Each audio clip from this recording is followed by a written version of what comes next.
रात के घने अंधकार में एक पुरातत्वविद की आंखों में चमक थी। उसके हाथों में एक छोटी सी मुहर थी, जो हजारों वर्षों तक धरती में दबी रही थी। ये मुहर कोई साधारण कलाकृति नहीं थी। ये सिंधु घाटी सभ्यता की सबसे रहस्यमयी खोजों में से एक थी। भगवान पशुपति की मुहर। क्या यह किसी प्राचीन देवता का प्रतीक थी? क्या ये वैदिक शिव की प्रारंभिक छवि थी, या फिर इसमें कोई गूढ़ संदेश छिपा था? आइए इस रहस्य को उजागर करने की कोशिश करते हैं। 1900 के दशक की शुरुआत में जब पुरातत्वविदों ने मोहनजोदड़ो की खुदाई शुरू की, तो उन्हें इस सभ्यता से जुड़े कई अवशेष मिले। इन्हीं में से एक थी भगवान पशुपति की मुहर। ये मुहर एक स्टीटाइट पर खुदी हुई थी, जिसमें एक ध्यान मुद्रा में बैठे हुए पुरुष की आकृति थी। इस मुहर पर एक प्रमुख आकृति अंकित है, जिसे एक योगी के रूप में दर्शाया गया है। ये आकृति एक सिंहासनुमा आसन पर बैठी हुई है और 3 दिशाओं में फैली हुई चेहरे वाली प्रतीत होती है। इसके चारों ओर विभिन्न जंगली जानवरों की आकृतियां बनी हुई हैं। ये एक छोटी टेराकोटा या स्टियाटाइट, एक प्रकार का पत्थर की मुहर है। इसका आकार लगभग 3.56 बाय 3.53 सेंटीमीटर है। मुहर पर एक बैठे हुए पुरुष की आकृति बनी हुई है, जिसके सिर पर 3 सिरों वाला मुकुट है। ये योगी मुद्रा में बैठा हुआ है, जिसका अर्थ गहरे ध्यान और साधना से जोड़ा जाता है। इसके सिर पर एक अर्धचंद्राकार मुकुट है, जो इसे दैवीय शक्ति से जोड़ता है। इसके चारों ओर उकेरे गए जानवरों में हाथी, गैंडा, बाघ, भैंसा और हिरण शामिल है।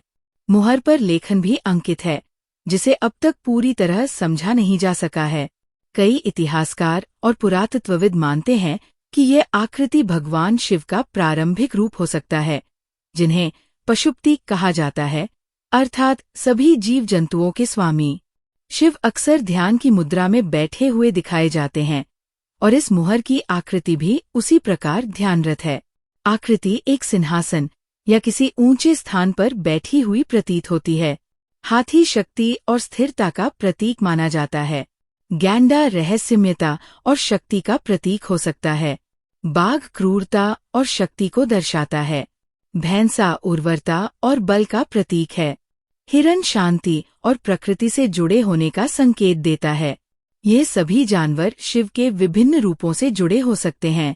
शिव की बाद की मूर्तियों में भी बैल, नंदी को उनका वाहन बताया गया है, जो इस मुहर से मेल खाता है।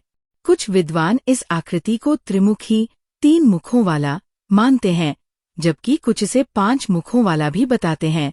उसके शरीर पर कई गहने और आभूषण भी देखे जा सकते हैं।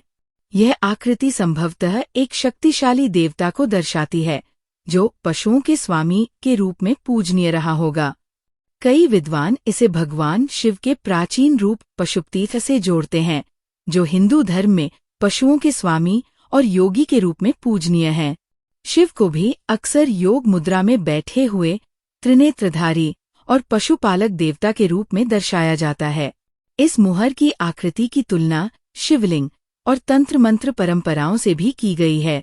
जिस तरह ये आकृति पद्मासन मुद्रा में बैठी हुई है, ये प्राचीन भारत में योग और ध्यान की परंपरा की ओर इशारा करती है। ये संभव है कि सिंधु घाटी के लोग ध्यान और साधना को धार्मिक क्रियाओं का हिस्सा मानते थे। ये मुहर वैदिक सभ्यता से पहले की है, लेकिन इसमें कई ऐसी विशेषताएं हैं जो बाद में वैदिक परंपराओं और हिंदू धर्म का हिस्सा बनी। ये दर्शाता है कि शिव जैसे देवताओं की पूजा की जड़ें सिंधु घाटी सभ्यता से भी पुरानी हो सकती है। भगवान पशुपति की मुहर सिंधु घाटी सभ्यता की सबसे रहस्यमयी और महत्वपूर्ण पुरातात्विक खोजों में से एक है। ये मुहर 1928 से 29 में हड़प्पा सभ्यता के सबसे प्रसिद्ध स्थलों में से एक मोहनजोदड़ो से खोजी गई थी। इस पर उकेरी गई आकृति को अक्सर भगवान पशुपति के रूप में पहचाना जाता है, जिसे कुछ विद्वान आदिशिव या हिंदू धर्म के प्रारंभिक रूप का प्रतीक मानते हैं। ये मुहर हमें ये संकेत देती है कि सिंधु घाटी सभ्यता में किसी प्रकार की धार्मिक आस्था और पूजा पद्धति मौजूद थी। कुछ विद्वान इसे वैदिक काल से भी जोड़ते हैं और मानते हैं कि ये शैव धर्म का प्रारंभिक रूप हो सकता है। कुछ कुछ विद्वानों का मानना है कि ये आद्य योगी का चित्रण हो सकता है, क्योंकि योग और ध्यान की परंपरा प्राचीन भारत से ही चली आ रही है। ये संभव है कि सिंधु घाटी के लोग पशुपति की पूजा किसी रक्षक देवता के रूप में करते थे।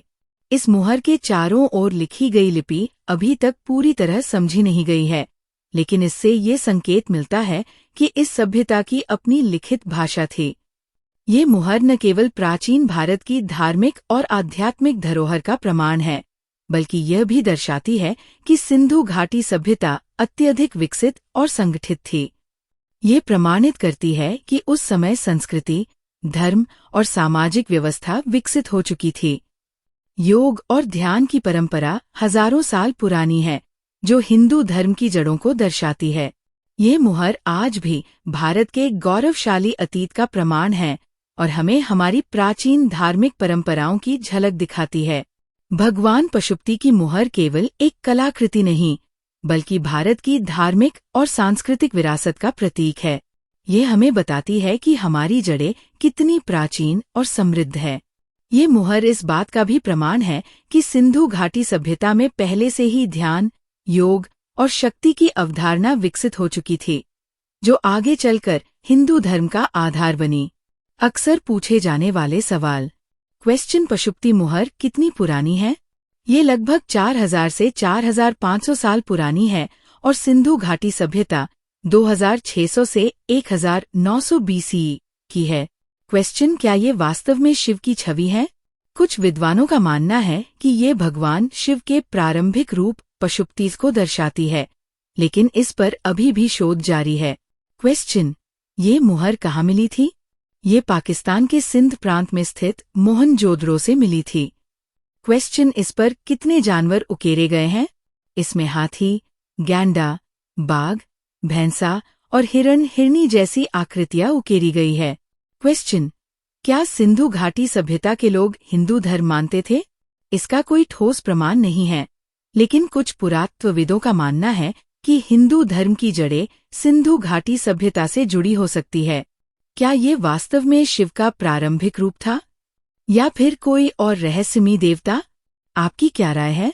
हमें कमेंट में बताइए। 12,000 साल पहले इंसान शिकारी संग्रह करता था। न तो शहर थे, न मंदिर, न ही सभ्यता, लेकिन तुर्की के रहस्यमयी स्थल गोबेकली टेपी की खोज ने इस धारणा को हिलाकर रख दिया। क्या ये स्थान प्राचीन मानवों की पहली पूजा स्थली थी? क्या यहाँ कुछ ऐसा छिपा है जिसे जानकर हम हैरान रह जाएंगे? चलिए आज इस रहस्य को खोलते हैं। 1963 में तुर्की और अमेरिकी पुरातत्वविदों ने पहली बार गोबेकली टेपी को देखा, लेकिन इसे बस एक सामान्य टीला समझकर नजरअंदाज कर दिया। फिर 1994 में जर्मन पुरातत्वविद क्लॉस श्मिट ने जब यहाँ खुदाई शुरू की तो उनके होश उड़ गए। विशाल पत्थर के खंभे, रहस्यमयी नक्काशियां और एक 12,000 साल पुराना गुप्त इतिहास सामने आया। गोबेकली टेपी में मिले पत्थर के आकार के स्तंभ 6 मीटर ऊंचे थे और उनका वजन 10 से 20 टन तक था। इनमें शेर, सांप, बिच्छू, पक्षी और अनजान प्रतीकों की नक्काशी की गई थी। लेकिन सबसे चौंकाने वाली बात यह थी कि ये स्थल तब बना जब इंसान ने खेती भी शुरू नहीं की थी। अब सवाल ये था कि इसे किसने बनाया? इतिहासकारों के अनुसार यहाँ कोई घर, कोई रसोई या कोई जलस्रोत नहीं मिला, जिसका मतलब था कि ये कोई स्थायी बस्ती नहीं थी, बल्कि एक पूजा स्थल था। लेकिन एक शिकारी संग्रहकर्ता समाज इतनी विशाल संरचना क्यों बनाएगा? क्या यहाँ कोई उन्नत सभ्यता थी जो इतिहास से मिटा दी गई, या फिर ये एक ऐसी जगह थी जहाँ कुछ अलौकिक शक्तियाँ सक्रिय थी?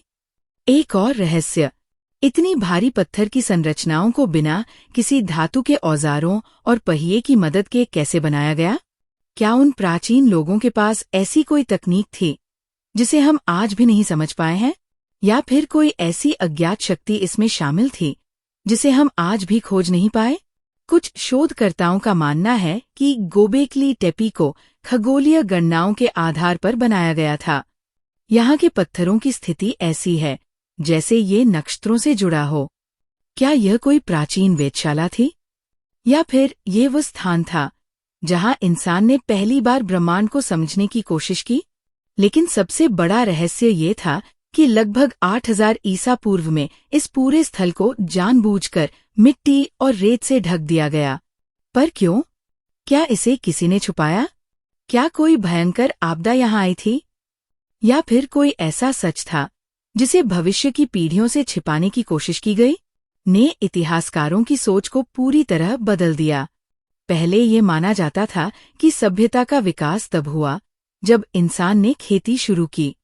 लेकिन अब ऐसा लगता है कि धार्मिक विश्वासों ने इंसानों को संगठित किया और फिर खेती और सभ्यता का जन्म हुआ। क्या यह हमारी सभ्यता की शुरुआत का प्रमाण है? गोबेकली टेपी ने इतिहासकारों और वैज्ञानिकों को एक ऐसे सवाल में उलझा दिया है जिसने मानव सभ्यता की जड़ों को हिला दिया। क्या ये स्थल हमारी सभ्यता की असली शुरुआत का प्रमाण है? पहले ये माना जाता था कि सभ्यता तब शुरू हुई जब मनुष्यों ने कृषि विकसित की, स्थायी बस्तियां बसाईं और फिर धार्मिक स्थलों का निर्माण किया। लेकिन गोबेकली टेपी इससे बिल्कुल उलट कहानी कहता है। यहाँ 12,000 साल पहले विशाल पत्थरों से बनी संरचनाएं खड़ी की गईं, लेकिन यहाँ कोई स्थायी बस्ती या कृषि के प्रमाण नहीं मिले। तो क्या इंसानों ने पहले धार्मिक स्थलों का निर्माण किया और फिर कृषि की खोज की? क्या आध्यात्मिकता और पूजा सभ्यता के विकास में सबसे पहले आई? क्या यह उस खोई हुई सभ्यता का निशान है जिसके बारे में हमें अब तक कुछ नहीं पता? ये खोज पूरी तरह से हमारी सोच को बदल देती है और दिखाती है कि शायद हम अपने अतीत को ठीक से नहीं समझ पाए हैं। पत्थरों की रहस्यमयी नक्काशी और संरचना, मंदिर या कुछ और? ये 6 मीटर ऊंचे और 10 से 20 टन वजनी पत्थर के स्तंभ किसी उन्नत इंजीनियरिंग का प्रमाण लगते हैं। हर स्तंभ को इतनी बारीकी से तराशा गया कि ये आधुनिक औजारों के बिना लगभग असंभव लगता है। यहाँ कई जानवरों की नक्काशी पाई गई है, जिनमें शेर, सांप, बिच्छू, गिद्ध, भेड़िए और हिरन शामिल है। लेकिन कुछ नक्काशियां ऐसी भी हैं जिन्हें हम आज तक पहचान नहीं पाए हैं। ये आकृतियां क्या सिर्फ कला है या इनका कोई गहरा आध्यात्मिक या खगोलीय अर्थ था? क्या ये कोई रहस्यमयी भाषा है? कुछ वैज्ञानिकों का मानना है कि ये नक्काशियां किसी प्राचीन प्रतीक भाषा का हिस्सा हो सकती हैं, जो किसी गुप्त ज्ञान को दर्शाती है। क्या यहाँ कुछ ऐसा लिखा गया था जिसे समय के साथ भुला दिया गया? क्या इन नक्काशियों में कोई संदेश छिपा है जिसे हमें अब तक पढ़ना नहीं आया? खगोलीय गणना और नक्षत्रों से संबंध। गोबेकली टेपी की संरचना सिर्फ धार्मिक या कलात्मक नहीं है, ये खगोल शास्त्र से भी गहराई से जुड़ी हो सकती है। क्या यह एक प्राचीन वेधशाला थी? कुछ शोधकर्ताओं ने पाया है कि यहाँ के पत्थरों की स्थिति खास नक्षत्रों और आकाशीय घटनाओं के अनुरूप लगती है। ये हो सकता है कि ये जगह सौर वर्ष, ग्रहों की चाल या किसी खास नक्षत्र जैसे प्लेडीज से जुड़ी गणनाओं के लिए बनाई गई थी। गिद्ध नक्षत्र सिद्धांत। एक नक्काशी में गिद्ध को एक आत्मा ले जाते हुए दिखाया गया है। ये कुछ सभ्यताओं की मान्यता से मेल खाता है, जहां माना जाता था कि गिद्ध मृत आत्माओं को आकाश में ले जाते हैं। क्या ये जीवन और मृत्यु का खगोलीय संबंध दर्शाता है? क्या हमारे पूर्वजों को ब्रह्मांड के बारे में हमसे ज्यादा ज्ञान था? क्या ये वो जगह थी जहां इंसानों ने पहली बार ब्रह्मांड को समझने की कोशिश की? इतने भारी पत्थरों को उठाने की तकनीक।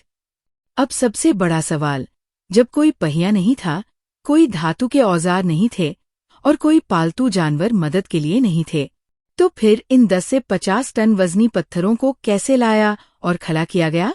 या फिर कोई उन्नत तकनीक? कुछ वैज्ञानिक मानते हैं कि इस निर्माण में कोई खोई हुई प्राचीन तकनीक इस्तेमाल हुई होगी। क्या हमारे पूर्वजों के पास ऐसी तकनीक थी जिसे हमने समय के साथ खो दिया? या फिर कुछ लोग जो मानते हैं वह सही है, क्या इसमें किसी अलौकिक शक्ति का हाथ था? क्या गोबेकली टेपी सिर्फ मानव कौशल का प्रमाण है या इसमें कोई और रहस्यमयी ताकत शामिल थी? इसे जानबूझकर दफनाने का रहस्य। गोबेकली टेपी के सबसे चौंकाने वाले पहलुओं में से एक ये है कि इसे लगभग 8000 ईसा पूर्व में खुद इंसानों ने दफना दिया। लेकिन क्यों? क्या किसी भयानक आपदा ने इसे दफन कर दिया? या फिर यहाँ के रहस्यों को छुपाने के लिए इसे जानबूझकर ढक दिया गया? क्या यह कोई पवित्र स्थल था जिसे भविष्य की पीढ़ियों से छिपाने की कोशिश की गई? संभावित कारण: शत्रुओं से बचाने के लिए, किसी दैवीय या खगोलीय घटना के कारण? क्या इसके अंदर कुछ छुपाया गया था? क्या हमें गोबेकली टेपी के नीचे कुछ और भी अद्भुत मिलेगा जो अभी तक खोजा नहीं गया? क्या ये इतिहास को बदल देगा? गोबेकली टेपी सिर्फ एक प्राचीन मंदिर नहीं है, ये सभ्यता की शुरुआत की पूरी कहानी बदल सकता है। यह दिखाता है कि धार्मिक विश्वास कृषि से पहले भी मौजूद थे। क्या गोबेकली टेपी वह पहला स्थान था जहां इंसानों ने खुद को सभ्यता की ओर अग्रसर किया? क्या यहाँ कोई खोई हुई प्राचीन सभ्यता का निशान छुपा है? क्या आने वाले वर्षों में इस स्थल से और भी चौंकाने वाले तथ्य सामने आएंगे? ये रहस्य अभी भी जीवित है और शायद समय के साथ इसका सच सामने आएगा।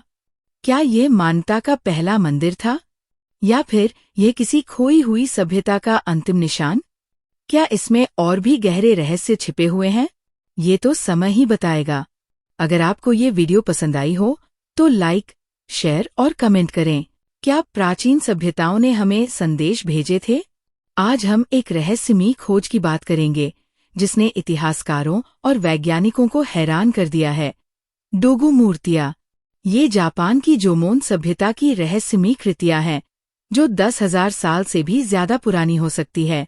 इन मूर्तियों की बनावट आम इंसानों जैसी नहीं दिखती। उनकी बड़ी बड़ी आंखें, विचित्र आकार और कुछ ऐसी विशेषताएं हैं जो एलियन से जुड़े सिद्धांतों तक को जन्म देती है। तो आखिर इन डोगो मूर्तियों का रहस्य क्या है? क्या ये सिर्फ कला थी या इनके पीछे कोई गहरी कहानी छिपी है?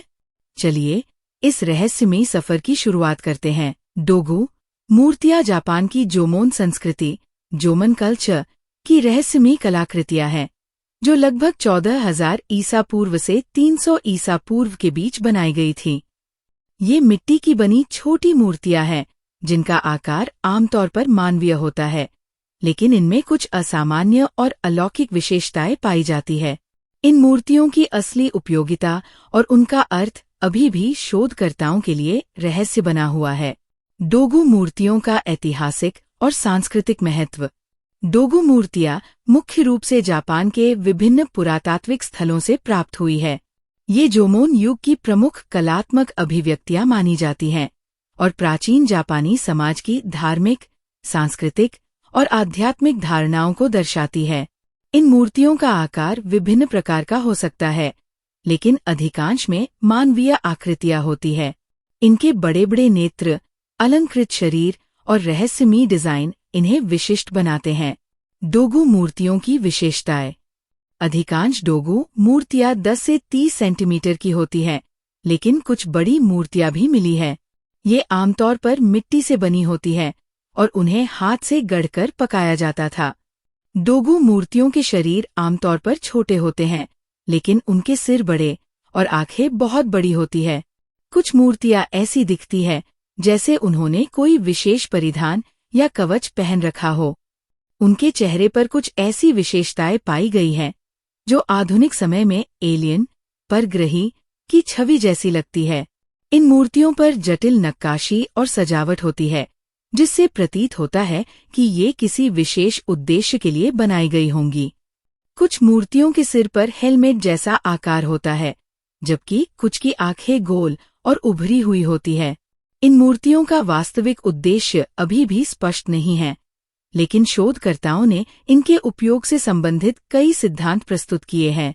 धार्मिक और आध्यात्मिक महत्व। कई इतिहासकार मानते हैं कि डोगो मूर्तियां धार्मिक अनुष्ठानों में उपयोग की जाती थी। इन्हें प्रजनन, स्वास्थ्य और समृद्धि से जुड़ी देवी देवताओं की मूर्तियां माना जाता है। कुछ मूर्तियां गर्भवती महिलाओं जैसी दिखती हैं, जिससे ये अनुमान लगाया जाता है कि ये प्रजनन और मातृत्व की प्रतीक थी। चिकित्सा और उपचार से जुड़ा उपयोग।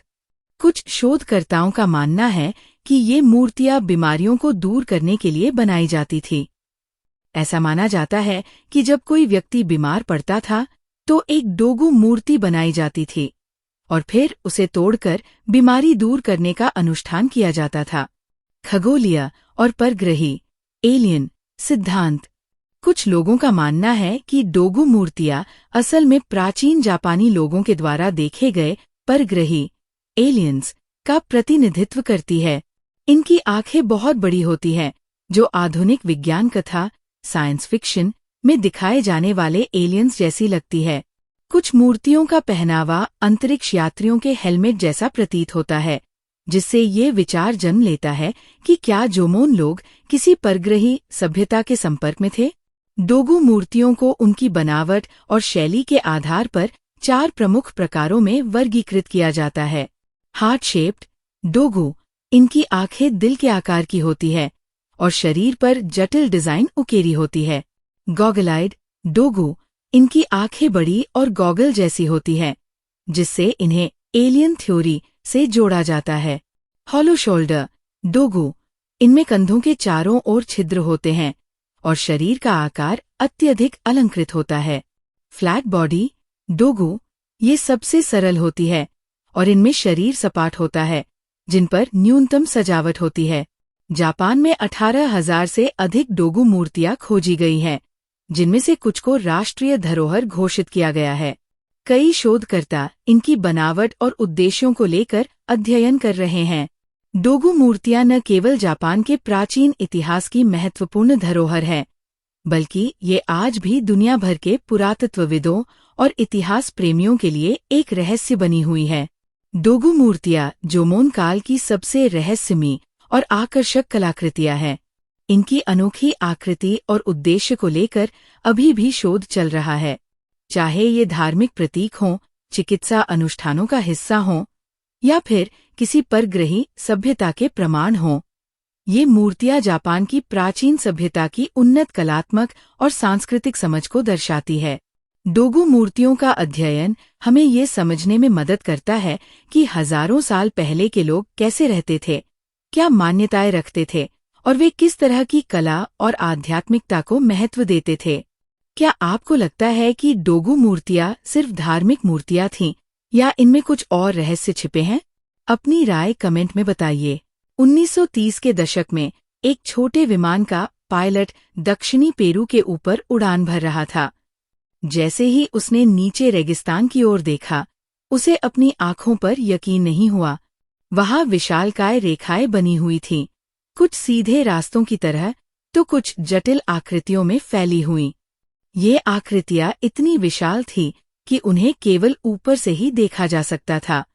क्या ये किसी प्राचीन सभ्यता का संदेश था या फिर यह किसी और दुनिया से आए प्राणियों का संकेत? नाज़का रेखाओं की खोज और स्थान। इन रेखाओं की खोज 1920 के दशक में हुई, लेकिन 1930 और 1940 के दशकों में जर्मन पुरातत्वविद मारिया रीचे ने इनका गहराई से अध्ययन किया। उन्होंने बताया कि ये आकृतियां एक तरह की खगोलीय कैलेंडर हो सकती हैं, जो ग्रहों और नक्षत्रों के मार्ग को दर्शाती है। नाज़का रेखाएं पेरू के दक्षिणी तट के पास नाज़का और पाल्पा क्षेत्र में स्थित है। ये लगभग 450 वर्ग किलोमीटर के क्षेत्र में फैली हुई है। इसमें 800 से अधिक सीधी रेखाएं, 300 ज्यामितीय आकृतियां और 70 से अधिक जीवों और पौधों के चित्र शामिल हैं। कुछ आकृतियां 300 मीटर 1000 फीट तक लंबी है, जो इन्हें दुनिया के सबसे बड़े भूआकृतिक डिजाइनों में शामिल करती है। नाज़का रेखाएं कैसे बनाई गईं? इन रेखाओं को बनाने के लिए नाज़का सभ्यता के लोगों ने रेगिस्तान की ऊपरी सतह से गहरे भूरे और लाल रंग के पत्थरों को हटाया, जिससे नीचे की हल्की पीली मिट्टी दिखाई देने लगी। आश्चर्यजनक रूप से इन रेखाओं को इतने सटीक तरीके से बनाया गया कि ये आज भी बिना किसी खास क्षति के बनी हुई है। इस क्षेत्र की शुष्क जलवायु और बहुत कम वर्षा के कारण ये रेखाएं हजारों वर्षों तक संरक्षित रही हैं। प्रमुख नाज़का आकृतियां और उनके अर्थ। जीव जंतु आकृतियां। मन की लंबी पूंछ वाला बंदर, जिसे खगोलीय नक्शे का हिस्सा माना जाता है। हमिंगबर्ड सटीक और जटिल रेखाओं वाला यह पक्षी गति और जीवन शक्ति का प्रतीक हो सकता है। स्पाइडर, इसे बारिश और जल से संबंधित देवी देवताओं से जोड़ा जाता है। कॉन्डोर, विशाल पंखों वाला यह पक्षी आत्मा की स्वतंत्रता और आध्यात्मिकता को दर्शाता है।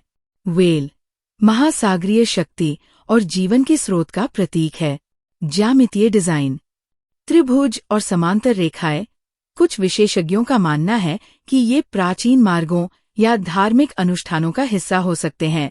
स्पाइरल आकृति, यह ब्रह्मांड के रहस्य और अनंतता को दर्शा सकती है।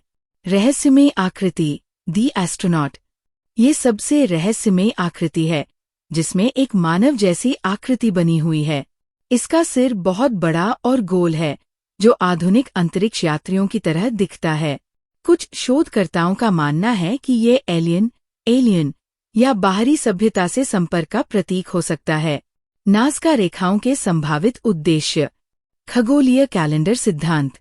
जर्मन वैज्ञानिक मारिया रीचे के अनुसार ये आकृतियां खगोलीय पिंडों और नक्षत्रों के साथ संरेखित हैं और इन्हें एक खगोलीय कैलेंडर के रूप में उपयोग किया जाता था। कुछ रेखाएं सूर्य और ग्रहों की गतिविधियों से मेल खाती है। धार्मिक और आध्यात्मिक उद्देश्य, कई पुरातत्वविदों का मानना है कि ये रेखाएं पानी और उपजाऊ भूमि के लिए अनुष्ठान का हिस्सा थी। स्थानीय लोगों ने इन्हें देवताओं को प्रसन्न करने और बारिश की प्रार्थना करने के लिए बनाया हो सकता है। अलौकिक संपर्क, एलियन कॉन्टैक्ट सिद्धांत। कुछ यूएफओ शोधकर्ताओं का मानना है कि ये रेखाएं बाहरी ग्रहों से आए प्राणियों, एलियंस, के लिए रनवे के रूप में बनाई गई थी। एरिक वॉन डेनिकिन की किताब चैरियट्स ऑफ दी गॉड्स में दावा किया गया कि ये रेखाएं अंतरिक्ष यात्रियों के साथ संपर्क के संकेत हो सकते हैं। सांस्कृतिक और सामाजिक परंपरा, कुछ विशेषज्ञ मानते हैं कि ये आकृतियां नाज़का सभ्यता के धार्मिक अनुष्ठानों और सामाजिक संगठन का हिस्सा थी। इनका उपयोग मार्गदर्शक चिन्हों या क्षेत्रीय सीमाओं के रूप में किया जा सकता था। नाज़का रेखाओं का संरक्षण और खतरे। नाज़का रेखाएं यूनेस्को द्वारा विश्व धरोहर स्थल घोषित की गई है। आधुनिक विकास, जलवायु परिवर्तन और अवैध गतिविधियां इन्हें नुकसान पहुंचा सकती है। 2014 में पर्यावरण संगठन ग्रीनपीस के कुछ कार्यकर्ताओं ने नाज़का रेगिस्तान में एक विशाल संदेश लिखकर रेखाओं को क्षति पहुंचा दी थी। नाज़का रेखाएं आज भी एक रहस्यमयी पहेली बनी हुई हैं। ये प्राचीन सभ्यता की कलात्मक, वैज्ञानिक और धार्मिक दृष्टि को दर्शाती है। चाहे ये खगोलीय कैलेंडर हों, धार्मिक अनुष्ठान के स्थल हों या फिर किसी अलौकिक सभ्यता से संपर्क का प्रयास, नाज़का रेखाएं मानव इतिहास की सबसे रहस्यमयी कृतियों में से एक है। आधुनिक विज्ञान और पुरातत्वविद लगातार इन रहस्यों को सुलझाने में लगे हैं, लेकिन नाज़का रेगिस्तान की ये चित्रकारी आज भी हमें ये सोचने पर मजबूर करती है कि क्या हमारे पूर्वज हमसे कहीं अधिक उन्नत और रहस्यमयी थे। FAQs नाज़का रेखाएं अक्सर पूछे जाने वाले सवाल। नाज़का रेखाएं कहाँ स्थित हैं? ये पेरू के दक्षिणी तट के पास नाज़का रेगिस्तान में स्थित है। इन्हें किसने और कब बनाया? प्राचीन नाज़का सभ्यता ने लगभग 500 ईसा पूर्व से 500 ईस्वी के बीच इन्हें बनाया था। नाज़का रेखाएं कैसे बनी? पत्थरों की ऊपरी सतह हटाकर नीचे की हल्की मिट्टी को उजागर करके ये आकृतियां बनाई गईं। क्या नाज़का रेखाएं अंतरिक्ष यात्रियों से जुड़ी हो सकती हैं? कुछ शोधकर्ता इन्हें एलियन से जोड़ते हैं, लेकिन वैज्ञानिक प्रमाण इसकी पुष्टि नहीं करते। क्या नाज़का रेखाएं आज भी देखी जा सकती हैं? हाँ, इन्हें हवाई यात्रा या ऊंचाई से स्पष्ट रूप से देखा जा सकता है। अगर आपको रात का घना अंधेरा था, चंद्रमा की हल्की रोशनी जमीन पर फैली हुई थी और एक अनजान जगह पर खुदाई चल रही थी। पुरातत्वविद जोसेफ सोम्ब थी और उनकी टीम ऑस्ट्रिया के डेन्यूब नदी के पास स्थित विलेंडोर्फ गांव में खुदाई कर रही थी। उन्हें अंदाजा भी नहीं था कि वे इतिहास के सबसे बड़े रहस्यों में से एक को खोजने वाले हैं। ये क्या है? एक सहायक की आवाज आई। जोसेफ ने ध्यान से मिट्टी में दबे एक छोटे पिंड को उठाया। उसके हाथों में 11 सेंटीमीटर की एक छोटी सी आकृति थी। रोशनी में जैसे ही उसे साफ किया गया, सबकी आंखें फटी रह गईं। ये किसी महिला की मूर्ति थी, जिसकी बनावट असामान्य थी। बड़ा पेट, उभरे हुए स्तन, चौड़े नितंब और बिना चेहरे का सिर। क्या यह किसी देवी की मूर्ति हो सकती है? किसी ने धीरे से पूछा। जोसेफ ने गहरी सांस ली। शायद यह हमारे पूर्वजों के विश्वासों की कुंजी है। हमें इसे और अच्छे से समझना होगा। इस खोज के बाद से ही ये मूर्ति चर्चा का विषय बन गई। वैज्ञानिकों ने इसे 25,000 से 28,000 साल पुरानी बताया। ये मूर्ति पुरापाषाण काल, पैलियोलिथिक एज, की सबसे महत्वपूर्ण कलाकृतियों में से एक मानी जाती है। लेकिन सवाल यह है कि आखिर इसे क्यों और किस उद्देश्य से बनाया गया था? इसका सबसे प्रसिद्ध सिद्धांत यह है कि यह एक उर्वरता देवी की मूर्ति थी। उस समय के लोग शायद इसे एक शुभ प्रतीक मानते थे, जिससे उन्हें अधिक संतान की प्राप्ति हो सके। कुछ शोधकर्ताओं का मानना है कि इसे किसी विशेष अनुष्ठान या धार्मिक क्रियाओं के लिए उपयोग किया जाता था। क्या यह स्त्रियों के लिए किसी आध्यात्मिक ऊर्जा का स्रोत थी? क्या यह प्राचीन जादूटोने का हिस्सा हो सकती है? कुछ इतिहासकार मानते हैं कि यह मूर्ति किसी गुप्त समाज या पंथ से जुड़ी हो सकती है। क्या इस मूर्ति को उन महिलाओं के लिए बनाया गया था जिन्हें समाज में एक विशेष दर्जा प्राप्त था? वीनस ऑफ विलेंडोर्फ का स्वरूप जितना साधारण दिखता है, उतना ही रहस्यमयी भी है। ये सिर्फ एक आदिम कला का उदाहरण नहीं, बल्कि एक गहरे अर्थ को दर्शाने वाली मूर्ति है। इसके प्रत्येक भाग में कोई न कोई छिपा हुआ संदेश है, जिसे आज तक पूरी तरह से समझा नहीं जा सका है। आइए इसकी शारीरिक विशेषताओं और रहस्यों पर गहराई से नजर डालते हैं। वीनस ऑफ विलेंडोर्फ को देखने पर सबसे पहले इसकी अत्यधिक उभरी हुई शारीरिक विशेषताएं ध्यान आकर्षित करती है। विशाल स्तन।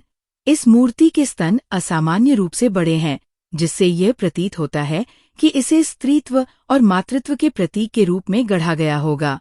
उस समय के शिकारी संग्रहकर्ता समाज में प्रजनन और संतानों का जन्म बहुत महत्वपूर्ण था, क्योंकि जनसंख्या वृद्धि ही उनके अस्तित्व का आधार थी।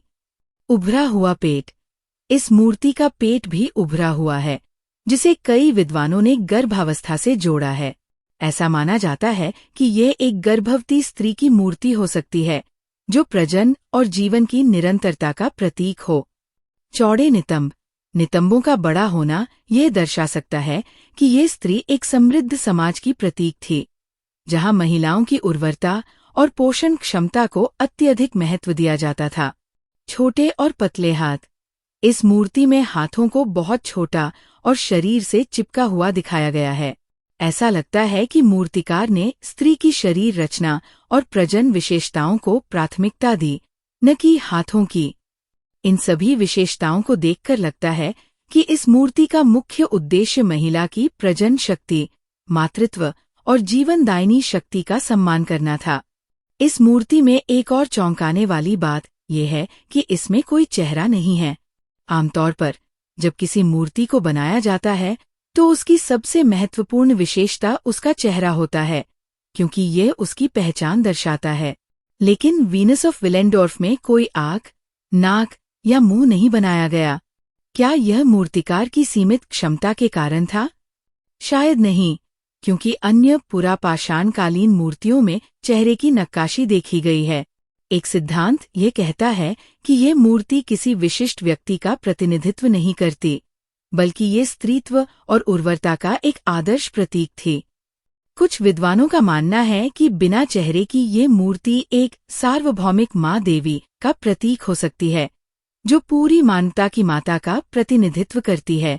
क्या ये मूर्ति ये दर्शाना चाहती थी कि स्त्रीत्व और मातृत्व का कोई एक चेहरा नहीं होता? क्या यह केवल एक ऊर्जा या शक्ति का प्रतीक थी, जो किसी विशेष व्यक्ति से नहीं बल्कि संपूर्ण समाज से संबंधित थी? मूर्ति का सिर गोलाकार है और उस पर एक विशेष प्रकार की नक्काशी की गई है। इसे लेकर कई सिद्धांत सामने आए हैं। कुछ शोधकर्ताओं का मानना है कि सिर पर बनी ये रेखाएं छोटे छोटे घुंघराले बालों को दर्शाती है। ये संभावना जताई जाती है कि उस समय की महिलाओं के बाल इस प्रकार के हो सकते थे और मूर्तिकार ने इन्हें इस तरह उकेरा। कुछ विद्वान ये मानते हैं कि इस आकृति ने कोई विशेष प्रकार की टोपी या सिर पर पहना जाने वाला वस्त्र पहन रखा था। यदि ये सच है, तो ये उस समय की पोशाक और पहनावे के बारे में एक महत्वपूर्ण जानकारी दे सकता है। एक और सिद्धांत ये कहता है कि यह कोई साधारण टोपी नहीं, बल्कि किसी देवी का पवित्र मुकुट हो सकता है। कई प्राचीन सभ्यताओं में देवियों को मुकुट पहनाया जाता था, और यह नक्काशी भी किसी उच्च शक्ति या धार्मिक महत्व की ओर संकेत कर सकती है। यदि ये सिद्धांत सही है, तो वीनस ऑफ विलेंडोर्फ केवल एक उर्वरता मूर्ति नहीं, बल्कि एक देवी की मूर्ति हो सकती है। वीनस ऑफ विलेंडोर्फ अकेली नहीं थी। यूरोप में कई अन्य वीनस मूर्तियां मिली हैं, जिनमें से कुछ प्रमुख है। वीनस ऑफ होलेफेल्स, जर्मनी, 40,000 साल पुरानी। वीनस ऑफ लेस्पूग, फ्रांस, 25,000 साल पुरानी। वीनस ऑफ लॉसेल, फ्रांस, 25,000 साल पुरानी। वीनस ऑफ ब्रासेमपुई, फ्रांस, 24,000 साल पुरानी। इन सभी मूर्तियों में महिलाओं के उभरे हुए स्तन, पेट और नितंब प्रमुख रूप से उकेरे गए हैं। ये संकेत करता है कि प्राचीन समाजों में स्त्रियों की प्रजनन क्षमता और मातृत्व को अत्यधिक महत्वपूर्ण माना जाता था। क्या ये वास्तव में देवी की मूर्ति थी? आज भी ये सवाल बना हुआ है कि क्या वीनस ऑफ विलेंडोर्फ एक देवी थी या सिर्फ एक आम महिला की छवि? अगर ये देवी थी, तो किस संस्कृति में इसकी पूजा की जाती थी? अगर ये सिर्फ एक महिला की मूर्ति थी, तो इसे इतनी महत्वपूर्ण क्यों बनाया गया? क्या इस मूर्ति में कोई छिपा हुआ संदेश है? कुछ वैज्ञानिकों ने इस मूर्ति को गहराई से अध्ययन किया और पाया कि इस पर खास तरह की आकृतियां और निशान हैं। क्या यह किसी प्राचीन भाषा का हिस्सा हो सकता है? क्या यह उस समय की महिलाओं के जीवन का कोई संदेश देता है? कुछ शोधकर्ताओं का मानना है कि इसे सौंदर्य की प्राचीन अवधारणा के रूप में भी देखा जा सकता है। अगर ये मूर्ति इतनी महत्वपूर्ण थी, तो क्या हो सकता है कि इसके पीछे कोई खोई हुई सभ्यता छिपी हो? क्या ये संभव है कि हम अभी तक उन लोगों के बारे में नहीं जानते जिन्होंने इसे बनाया था? अगर ये सच है, तो शायद आने वाले वर्षों में और अधिक खोजें हमें इस रहस्य के करीब ले जा सकती है। वीनस ऑफ विलेंडोर्फ केवल एक मूर्ति नहीं, बल्कि प्राचीन मानव सभ्यता की एक झलक है। ये दिखाती है कि हजारों साल पहले भी मनुष्य कला, धर्म और समाज को लेकर गहराई से सोचता था। लेकिन ये मूर्ति अब भी अनगिनत रहस्यों से घिरी हुई है। क्या ये वास्तव में उर्वरता की देवी थी? क्या यह किसी खोई हुई सभ्यता का संकेत थी? क्या इसमें कोई गुप्त संदेश छिपा है जिसे हम अभी तक नहीं समझ पाए हैं? इसका जवाब अभी भी अंधकार में है, और शायद भविष्य में इसके रहस्यों का पर्दाफाश हो सके। क्या आपने कभी सुना है एक ऐसी मूर्ति के बारे में जो 32,000 साल पुरानी है और मानव की कल्पना शक्ति की अद्भुत मिसाल पेश करती है? जर्मनी की स्टेडल गुफा से प्राप्त शैरमानव, लायनमैन की ये रहस्यमयी मूर्ति दुनिया की सबसे पुरानी कलाकृतियों में से एक मानी जाती है। इस वीडियो में हम इस अनोखी मूर्ति की खोज, इतिहास, धार्मिक महत्व और इसके पीछे छिपे रहस्यों पर विस्तार से चर्चा करेंगे। ये मूर्ति सिर्फ एक कला का नमूना नहीं, बल्कि ये दर्शाती है कि हमारे पूर्वज कल्पना शक्ति और पौराणिक कथाओं में कितने समृद्ध थे। सालों पहले यूरोप की बर्फीली धरती पर एक गुफा थी, जिसे लोग स्टेडल गुफा कहते थे। इस गुफा के भीतर कुछ ऐसा छिपा था जो मानव इतिहास की सबसे बड़ी खोजों में से एक बनने वाला था। वह एक मूर्ति थी, शेरमानव। इसका सिर एक शक्तिशाली शेर का था और शरीर एक मनुष्य का। गुफा के भीतर रहने वाले कबीले के बुजुर्गों का मानना था कि यह मूर्ति किसी देवता का प्रतीक थी, जो उन्हें शिकार में सफलता और सुरक्षा देता था। लेकिन वास्तव में इसकी उत्पत्ति कैसे हुई, ये कोई नहीं जानता था। लगभग 40,000 साल पहले होमो सेपियंस की एक टोली ने इस क्षेत्र में प्रवेश किया। उनके नेता का नाम रागान था, जो न केवल एक कुशल शिकारी था, बल्कि एक कलाकार भी था। उसने हाथीदांत से मूर्तियां बनानी शुरू की। एक दिन उसने अपने सपनों में एक रहस्यमय आकृति देखी, एक प्राणी जो मनुष्य और शेर का मिश्रण था।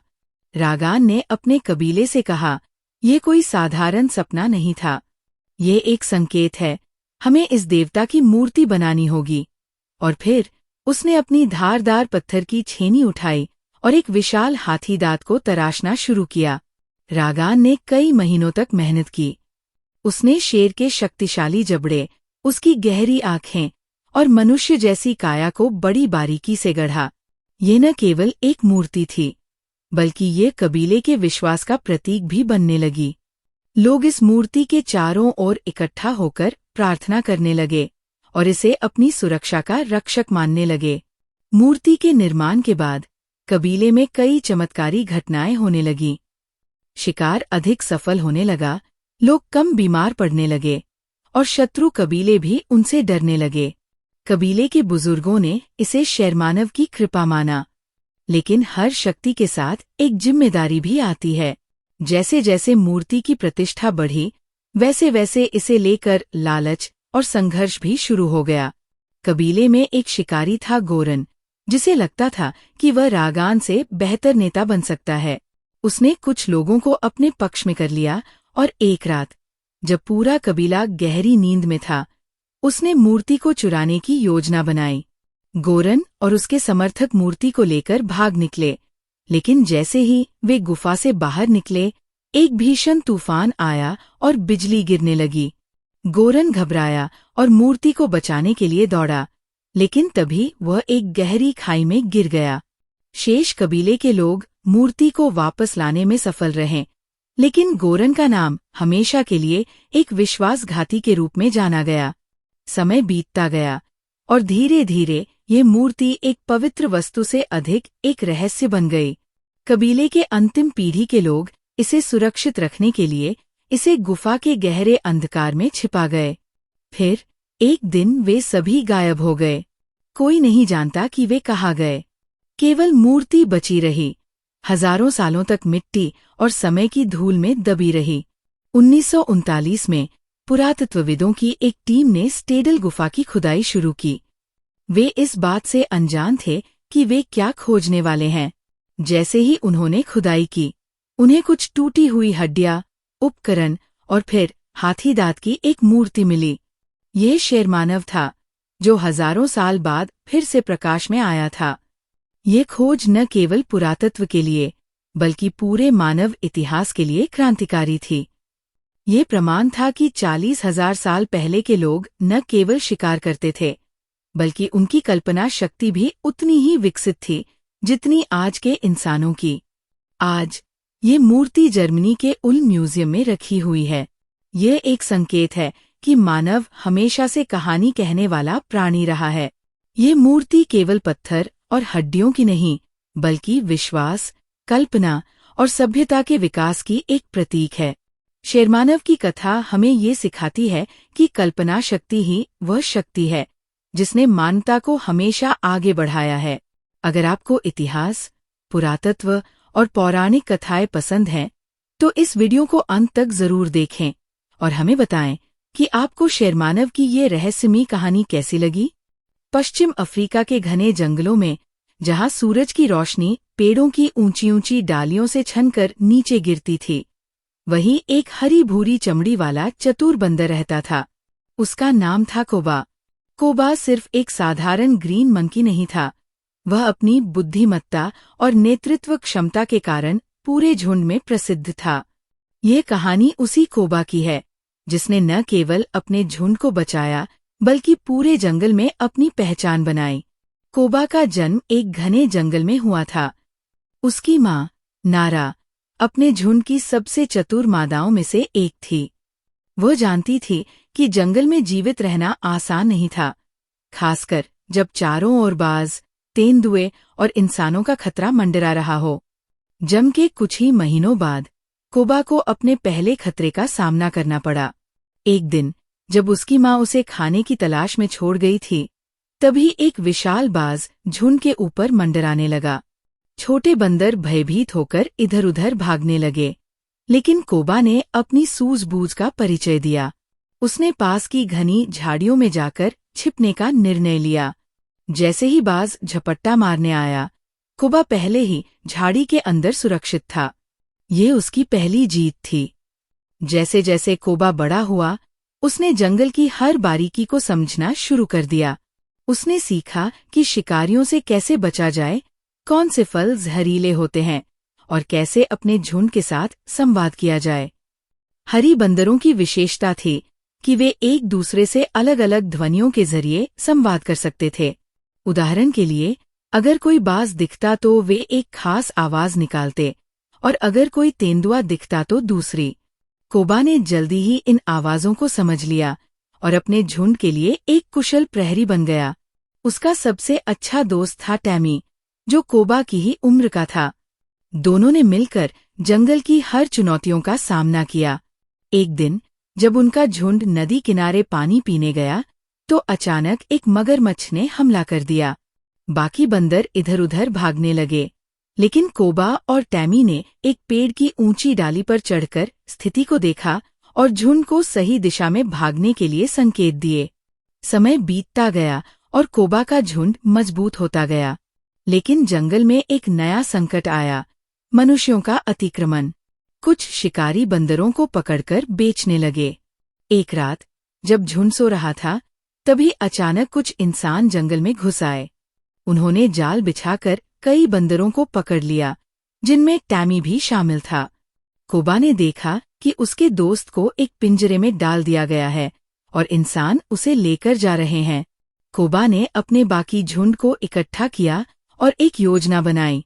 उसने अपने साथियों को सिखाया कि कैसे इंसानों के जाल को काटा जाए और कैसे उन पर हमला किया जाए। अगले ही दिन जब शिकारी फिर से जंगल में आए, तो कोबा और उसके साथियों ने उन पर हमला कर दिया।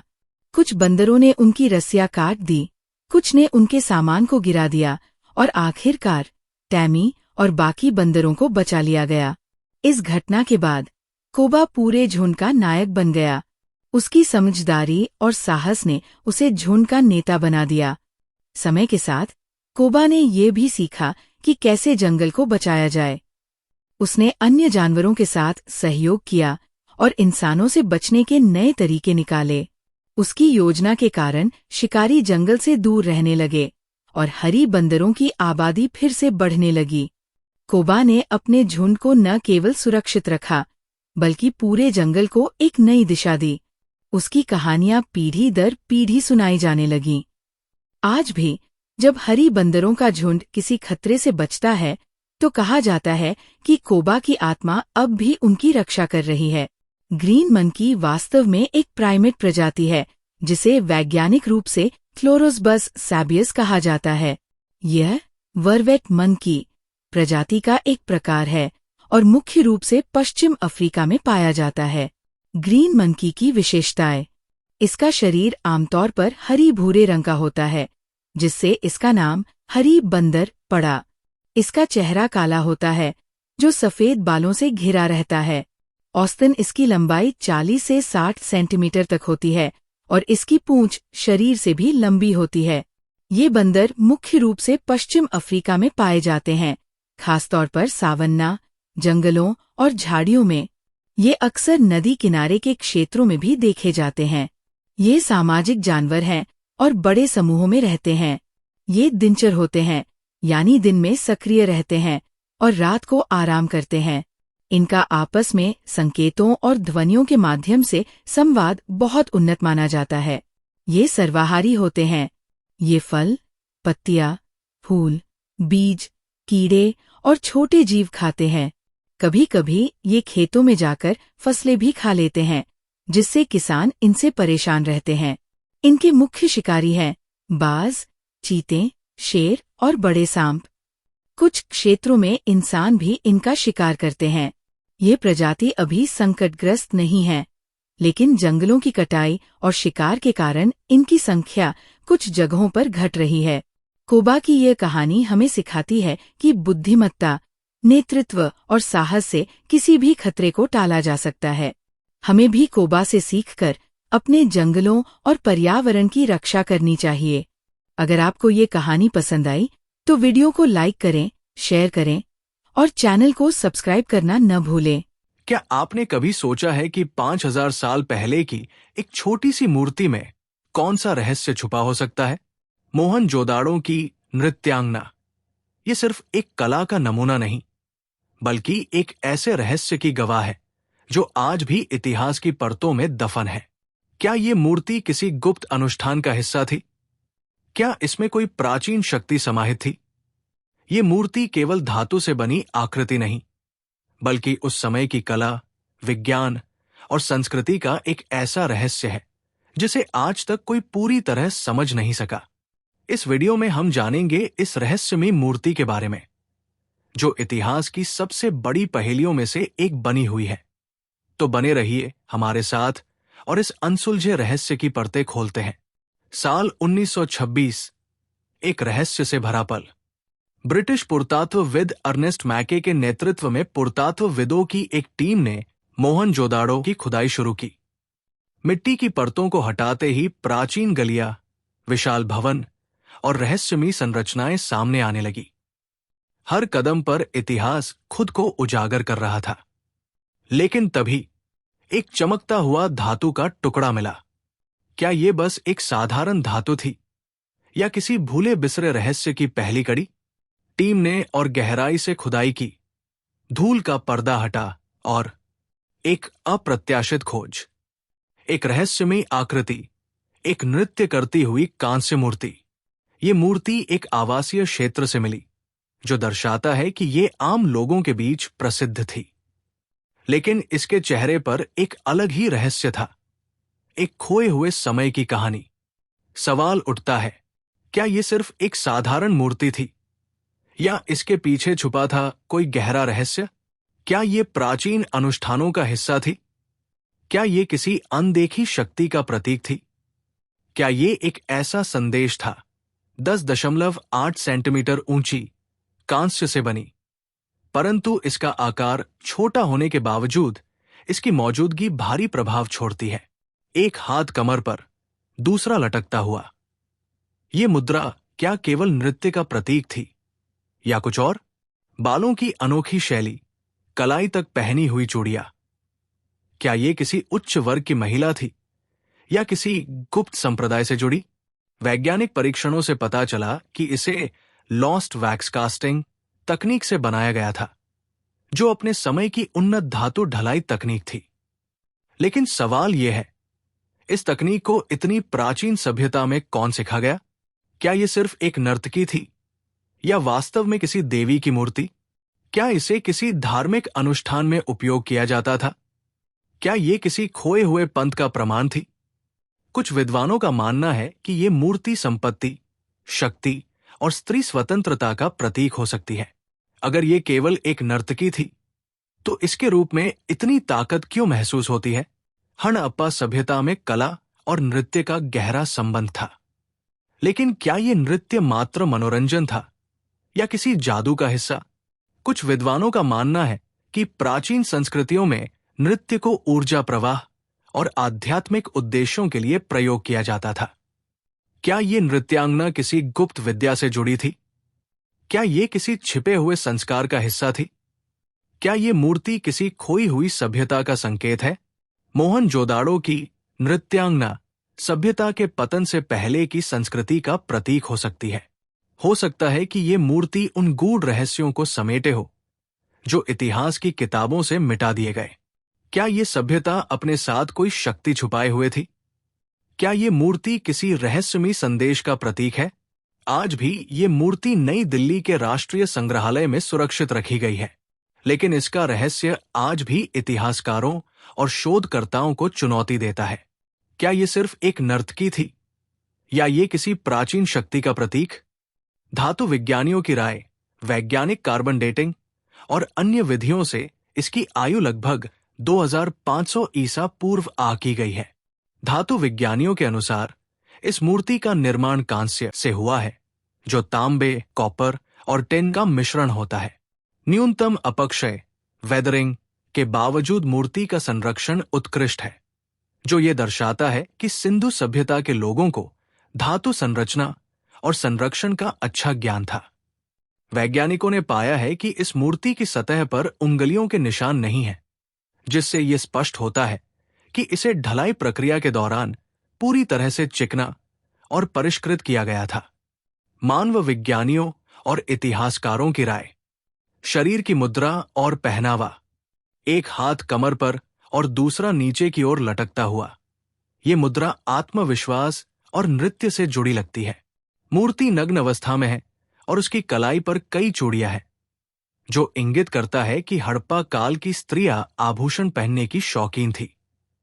वैज्ञानिकों का मत है कि इस मूर्ति के आधार पर यह कहा जा सकता है कि उस काल में महिलाओं को स्वतंत्रता प्राप्त थी और वे कला संस्कृति में भाग लेती थी। कुछ विशेषज्ञों का मानना है कि यह मूर्ति सिर्फ एक नर्तकी नहीं, बल्कि किसी देवी की मूर्ति हो सकती है। नृत्य और संगीत का उपयोग प्राचीन काल में धार्मिक अनुष्ठानों और सामाजिक समारोह में किया जाता था। सामाजिक दृष्टिकोण और संस्कृति। इस मूर्ति की खोज से यह स्पष्ट हुआ कि सिंधु घाटी सभ्यता केवल व्यापार और नगर नियोजन तक सीमित नहीं थी, बल्कि उसमें कला और नृत्य का भी महत्व था। इससे यह भी पता चलता है कि महिलाएं सामाजिक और सांस्कृतिक रूप से सक्रिय थी। कुछ विद्वानों का मत है कि यह मूर्ति धार्मिक अनुष्ठानों में प्रयोग की जाती होगी। आध्यात्मिक और प्रतीकात्मक व्याख्या। कुछ विद्वान इसे शक्ति, स्त्री स्वतंत्रता और आध्यात्मिक ऊर्जा का प्रतीक मानते हैं। ध्यान देने योग्य बात यह है कि भारत में बाद की शताब्दियों में तांडव नृत्य और अन्य आध्यात्मिक नृत्यों को प्रमुखता मिली, जो संभवतः इसी प्राचीन परंपरा से जुड़े हो सकते हैं। वैज्ञानिक निष्कर्ष और भविष्य के शोध। ये मूर्ति ये साबित करती है कि 5000 साल पहले भी धातुकर्म और शिल्पकला अपने चरम पर थी। इससे यह भी पता चलता है कि महिलाएं केवल घरेलू जीवन तक सीमित नहीं थी, बल्कि वे कला और सामाजिक गतिविधियों का हिस्सा थी। भविष्य में यदि इस मूर्ति के संबंध में और पुरातात्विक खोजें होती हैं, तो हो सकता है कि इसके वास्तविक उद्देश्य और उपयोग के बारे में अधिक जानकारी प्राप्त हो सके। इसके अलावा मोहनजोदाड़ो की खुदाई में ऐसे कई अद्भुत अवशेष मिले हैं, जो इस प्राचीन सभ्यता की उन्नत जीवन शैली और तकनीकी प्रगति को दर्शाते हैं।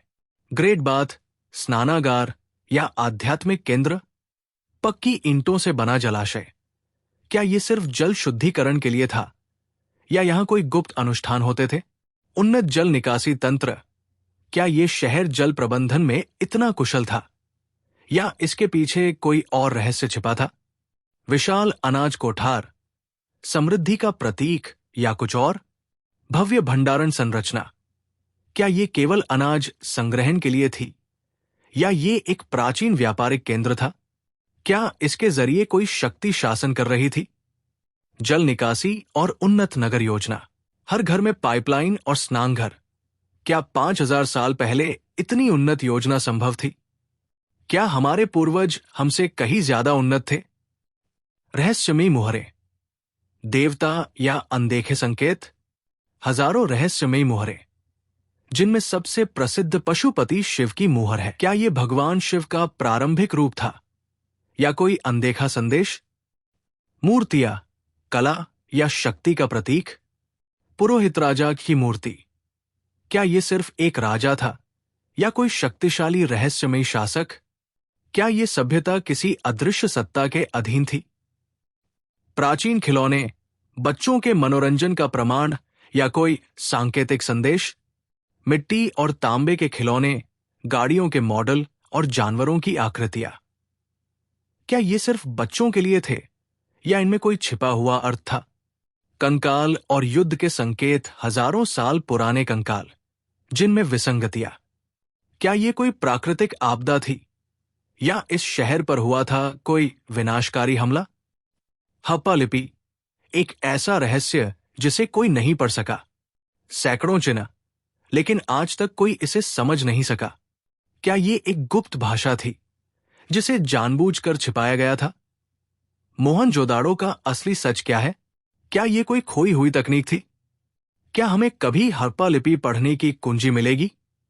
क्या ये सभ्यता प्राकृतिक आपदा से नष्ट हुई या कोई शक्ति इसे मिटा देना चाहती थी? क्या ये केवल एक प्राचीन शहर था या इसके विनाश के पीछे छुपी थी कोई अनसुलझी साजिश या कुछ और बड़ा रहस्य छुपा है?